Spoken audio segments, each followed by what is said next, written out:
Shit, them boys is having the time of their lives. Welcome back to Banging the Can, the Houston sports show that does not apologize for championship rings and tings, presented by Bolen Media. I am Ross Bolen, and we made it to and through the All-Star break. Please clap. Huge. Baseball is back tonight. The Astros 3-game series against the Mariners starts tonight at 9:10 p.m. Central Time. I look forward to watching the first 3 innings before passing out cold.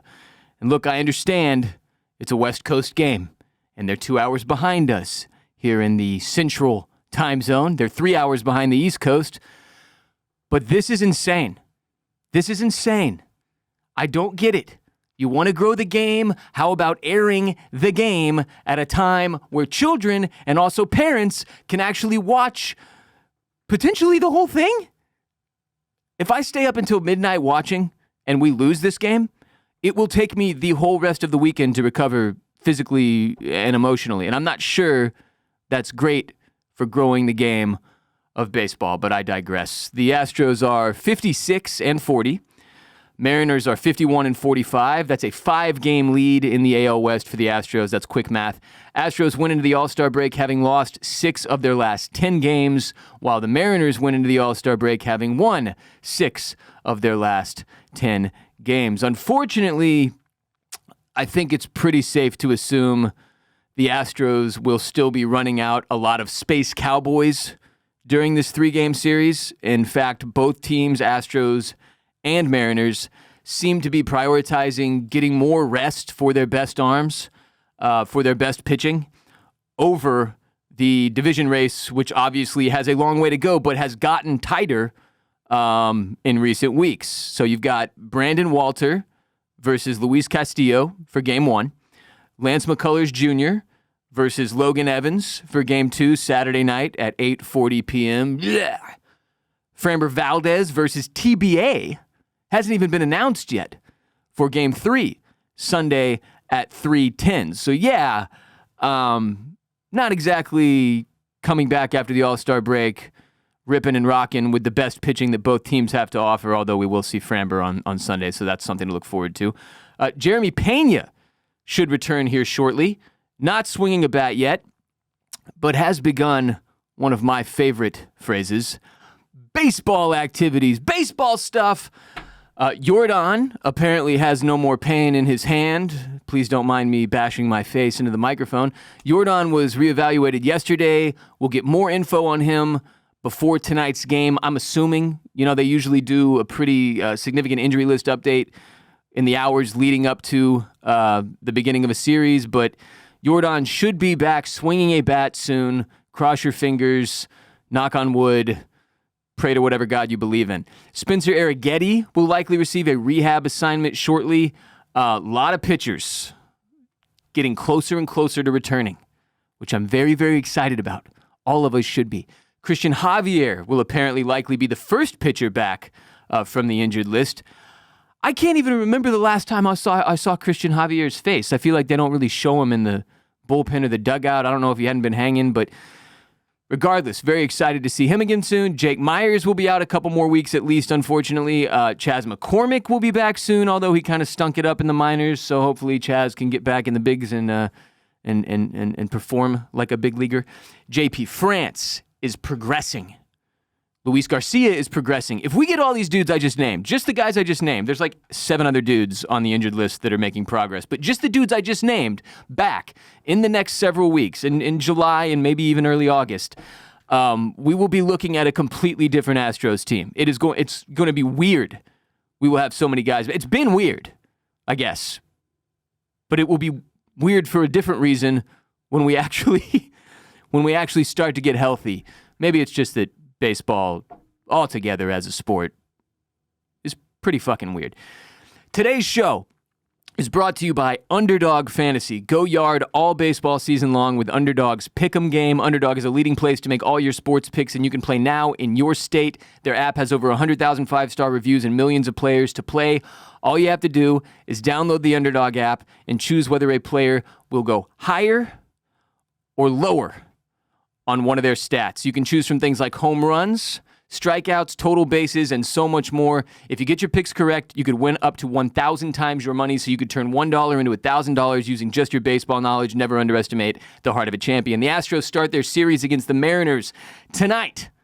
So what I like to do is go into the Underdog app on my phone, click the MLB button, scroll over to the Astros versus Mariners, and make plays on our specific game. Since I'm going to be watching it, obviously, that makes it a little more fun. So let's see. Tonight, I am liking Jose Altuve, higher than 0.5 hits. Just needs one hit.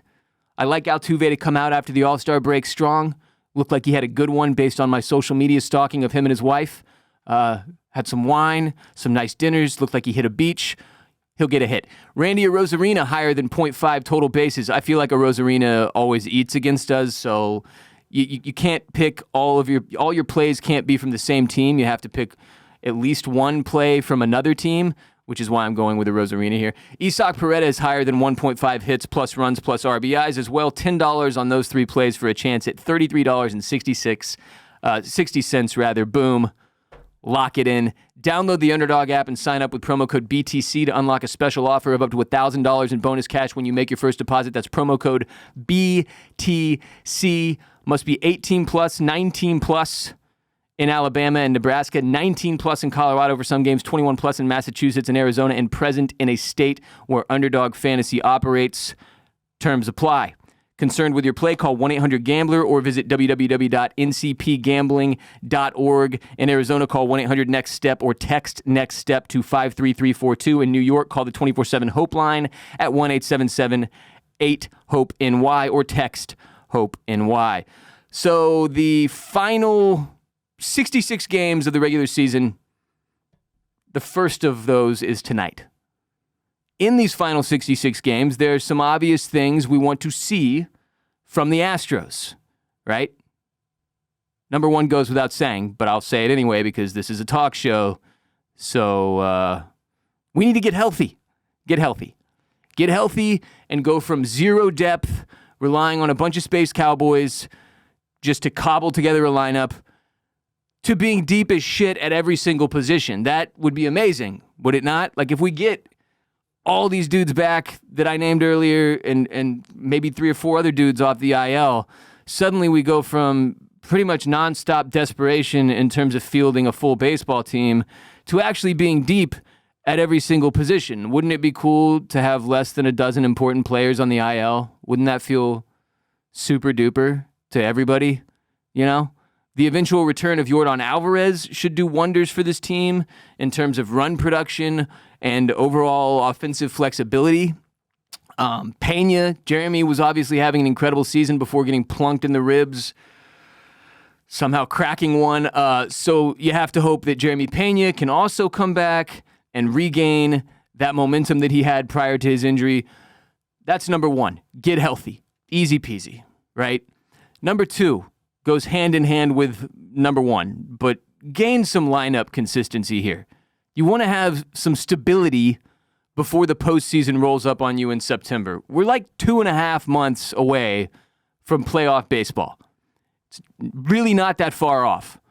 It's like, I always kind of feel like the All-Star break is the middle of the season. It's not. We're 96 games deep, okay? It's not that far off from the postseason. We've run out like 88 different starting lineups or whatever through the first 96 games. It would be great to gain some consistency there in the lineup formation department pre-postseason. Stability, consistency. You want guys to get comfortable and get into a groove. You don't want every single game to feel like a grab bag free-for-all when it comes time for the playoffs. Like, that's kind of how it felt a little bit last season. Also, I just realized I'm wearing a very Mariners coded green shirt, and my hat is backwards, so I actually kind of look like a Mariners fan. That's a mistake. It's an Astros hat, I promise. I blame producer Kade for this. That feels like a production error. I apologize for the confusion. Obviously, didn't mean to wear Mariners green on the show today. But yeah, and I would also, number three, it would be get some consistency, number 2. Number 1, get healthy. Number 2, get some lineup consistency. Number 3, it would be nice to see someone step up as the clear-cut number 3 starting pitcher behind Hunter Brown and Framber Valdez. Someone like Christian Javier coming back strong, or Luis Garcia, who will apparently be a little bit behind Christian Javier in terms of his return, or hell, even JP France. We just need one. At a minimum, one of the pitchers that returns from these long stints on the IL to come back looking sharp and prove they are a reliable number 3. Again, I'm speaking mostly towards the postseason. For postseason depth, this is critical, right? We've got plenty of ammo in the bullpen between Hader, who hopefully wasn't shaken by the blown save before the break, Abreu, who has been mostly nails all season long. You got Sousa, you got King, you got Nearest, you got so much arm talent in the bullpen, clearly.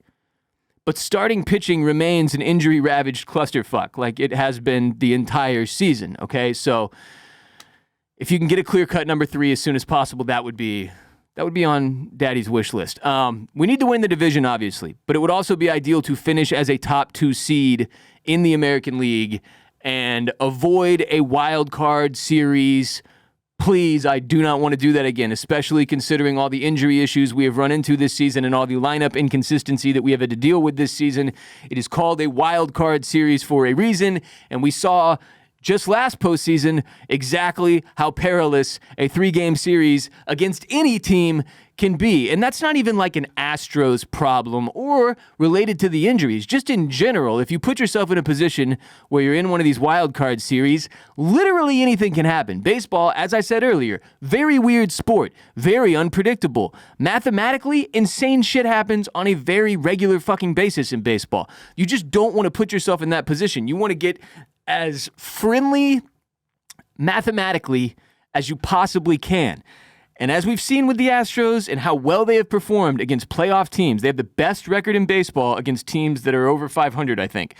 That's great. But that was also with these cobbled together lineups that have had a ton of inconsistency all season long. You want to be in a 7-game series, though, is my point. In a 7-game series, you have to feel really, really good if you're the Astros, especially with the depth we have right now, to give yourself a chance to beat anybody. But in a 3-game series, you are essentially relying on a lot of luck and a coin flip. And baseball, perhaps more than any other sport, if you go into a 3-game series too cold and the other team is very hot, or vice versa, like, how the turntables. It can get fucking crazy really fast. We do not want a 3-game series. We want to come out of the regular season as a 1 or 2 seed in the American League. And considering how hot the Detroit Tigers have been, I think it's probably likely we are battling for that 2 seed with the likes of the Yankees, etc. So we do not want to run into some team that caught fire late in the season and made the wild card and we get run off the field again like we did with the Detroit Tigers. Fuck that. I do not want to experience that again. I would much prefer that we finish up as a 1 or a 2 seed in the American League. And that's kind of my very obvious general list of things I would like to see in these last 60 some odd games, because I'll use the word again. What a weird season it has been so far. And I would just like to feel a little more comfortable. It's been uncomfortable as much as it's been weird, you know? That will do it for today's show. Remember, we have new episodes dropping every Monday and Friday. And if you're listening on podcast platforms, every episode of Banging the Can is available on youtube.com/@bangingthecan, where now I have a fancy teleprompter, so I don't have to look down at my screen, my computer screen, all episode long. You can actually see my face. It's much more professional and like I'm freaking talking to you. If you've noticed, I'm still figuring out how to use the teleprompter properly. Bear with me there, but it is cool. And producer Kade throws up awesome visuals for us all episode long. Photos. We've got like one of these like ESPN style side, I think I'm pointing to the correct side of my body, sidebar things that tells you all the things we're going to talk about that show or whatever. So go to youtube.com/@bangingthecan and subscribe on our YouTube channel. If you're watching on YouTube, we appreciate you very much. Please hit the like button, leave a comment, make sure you're subscribed, obviously, so you get notified every time new episodes drop on Mondays and Fridays. If you're on the podcast platforms and you refuse to adapt to the changing times and enjoy the video with us on YouTube. It's fine, whatever. I get it, Boomer. Please rate and review. If you're on Apple Podcasts, give us 5 stars. Give us a few sentences about why you love Banging the Can. If you're on Spotify, give us 5 stars. Support our sponsors. Download the Underdog app and sign up with promo code BTC to unlock a special offer of up to $1,000 in bonus cash when you make your first deposit. That's promo code BTC. Terms apply. See details. And on that note, of course, please share the most unapologetic Houston sports show in existence with your friends and your family. Follow us on social media. We are at Banging the Can. Pretty simple. At Banging the Can. On TikTok, on Instagram, on X/Twitter, and Threads. We're on all of them. Get in there. You can check out Bolen Media's other programming. I have the Ross Bolen podcast, where I talk about comedy, life, mental health, random news that I find to be entertaining or interesting. The Ross Bolen podcast, available wherever you get Banging the Can. I also do a show called Oysters, Clams, and Cockles, where we cover the best in TV and sometimes film. Right now, me and my co-host, Mr. Barrett Dudley, who is also a native Houstonian, are covering The Bear Season 4, which has been good fun. Check out Oysters, Clams, and Cockles wherever you check out Banging the Can. And then if you're an F1 fan, speaking of the sports world, we have a huge F1 show here at Bolen Media called Formula Bone, hosted by Jared J-Bone Borislow, where every week he gives you a preview and a recap of the latest in the F1 world, a preview of the next race, a recap of the most recent race. You can watch Formula Bone on youtube.com/@FormulaBone. That's where I recommend you take in Formula Bone. It is very much a visual show. But you can also listen to Formula Bone on the podcast platforms if you prefer. Thank you for supporting Bolen Media. Thank you for supporting Banging the Can. Thank you for being here with us today. I'm Ross Bolen. You can follow me on Twitter and Instagram at WRBolen. I will be back Monday to discuss the hopefully overwhelmingly positive results of the Mariners series. Until next time, H-Town, stay down.